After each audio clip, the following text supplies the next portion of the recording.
దేవుని నామానికి మహిమ కలుగును గాక. నేడు దినపు వాగ్దానంతో మీ ముందుకు రావడానికి ప్రభువు సహాయం చేస్తున్నారు కదా.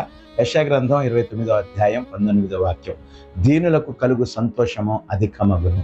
ప్రియ దేవుని బిడ్డలారా, గమనించండి, ఆయన పిల్లలమైనటువంటి మన వ్యక్తిగత జీవితాలలో మనకు ఆదరణ కలిగించేటువంటి దేవుడు, కృపను అనుగ్రహించేటువంటి దేవుడు మన దేవుడు. పిల్లరా, దేవుని వాక్యం సెలవిస్తుంది, దీనుడి ఎడల దయచూపువాడనియు కనిక్రమ కలిగినటువంటి దేవుడనియు దేవుని యొక్క లేఖనాలు సాక్ష్యమిస్తూ ఉన్నాయి. ఒక్క నిమిషం ఆగి మనం ఇక్కడ ఆలోచన చేయగలిగితే, ఈ లోకంలో ప్రియ దేవుని బిడ్డలారా, ఎవరిని దేవుడు ఆదరించే దేవుడు అంటే పరిపూర్ణంగా ఆయన మీద ఆధారపడగలిగిన వారిని ఆదరించే దేవుడై ఉన్నారు. నీ ధనం నీకు లేకపోవచ్చు, బలము లేకపోవచ్చు, జ్ఞానం లేకపోవచ్చు, నీకు సహాయం చేసేవారు ఎవరూ లేకపోవచ్చు పిల్లరా.